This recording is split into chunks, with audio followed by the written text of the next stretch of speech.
Hi, I'm Martin Bisi at Bisi Studio. We'll be talking about overheads and ambient miking here on Gear Gods.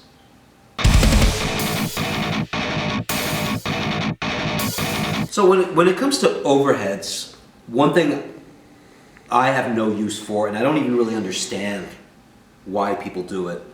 I mean, everyone has their way. You can almost make anything work when you've been doing it for enough years. You find the nuances that make it work. One thing that doesn't work for me is the classic XY or X stereo overhead. As we've seen, I like getting pretty pointillistic, almost like if it's a live recording. You know, I really like getting close to the drums because I want to make sure I have enough bottom, enough attack.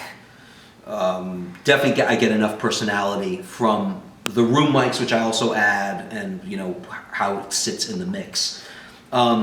So I get all that there. So why do I really need this view here? Two reasons why I don't do this is, again, control. I need to be able to raise the ride cymbal without affecting the rest of the sound. I need to be able to, also, once we start having more cymbals, I start noticing, and if I want to stick to two overheads, I start noticing that I actually have a hard time capturing a perfect balance of the cymbals, and I think drummers have a hard time delivering a perfect balance of the cymbals. They're not in the mix. They go with their emotions, and that's good. So I really need to be able to like push up a cymbal. Oh, the China cymbal that's here. Every time that's hit, I need to boost it a little in the mix. So really, especially with even that kind of control, I don't want to do that and be depending on my snare sound on this overhead, because that overhead is really, so basically I think of the overheads for the cymbals. So for instance, let's say there really wasn't another cymbal. This would be perfectly reasonable. You know, I've even gotten a little crazy. For instance, if let's say I have like a crash cymbal here, I've even gotten a little crazy and done this. Because I get enough of the ride, depending on how loud it's being hit. I get enough of the ride. Make sure to stay away from the arms of the drummer, and I make sure I get a little bit of enough of the cymbal, so I get that balance. So really, there's times when my overheads look kind of nuts, maybe like this. You know, or if there's two, maybe one over there. But really, I'm talking like, what is that? 2 feet, a foot and a half. I'm often talking like a foot and a half, maximum 2 feet away from the cymbals. So that's my attitude because of control. Here's another big reason, and you'll find this with a lot, with definitely guitar amps as well, and with drums, is I don't really like medium distances. So here's the thing, is if we get further away, if we're talking especially in a room like this, that's valuable. So getting out there, that's got some merit. Close because of the proximity effect with the bottom, a lot of reasons, that has merit. This mic, by the way, I should mention, these SM81s, I like them for overheads. For the same reason I think people like Coles. They're dull. You know, I didn't even realize till later that I was always happy, because brightening the overheads the way I place them, like this, it's not a big deal. You add like 4 dB of highs, it's fine. Like there's really no problem. It sounds good. And there's something kind of safe about capturing something a little dark and then having the room to brighten from there. Well, as I've said, I really value close and far as the two balancing factors.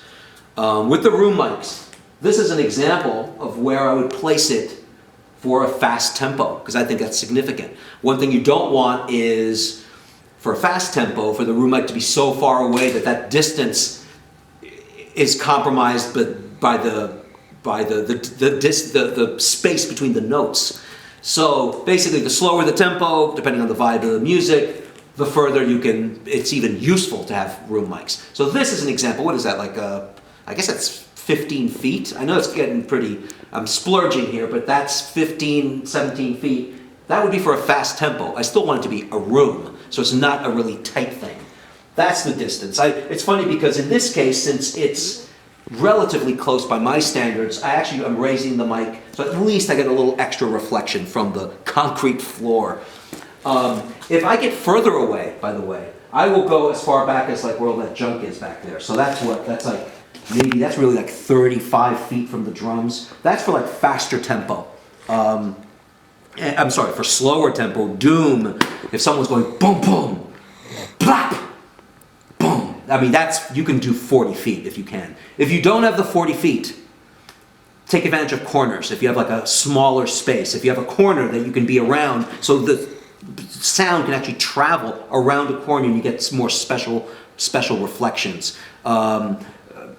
Maybe not in the bathroom, but even if there's like another space like away, so really try to stretch with whatever you have. I'm lucky because I have like a contiguous space, but even if you have a small space, just try to stretch it out by like even pointing the mic away, like at the wall, away, because that's more time that travels in reflections before getting to the mic. So I've even in this room, I've done stuff where actually the room mic will point against the wall because I need just a little more roominess. I know it's a huge room, but it's not as big as you might think.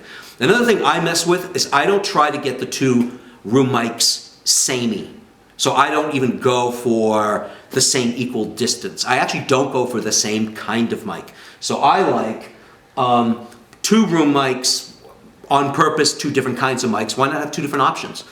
And maybe even one a slightly longer distance. So there's an option. Either they both work great in stereo, two different distances. Things can get really big and splashy because they splash around with different timings of the time it takes for the sound to actually reach the room mics.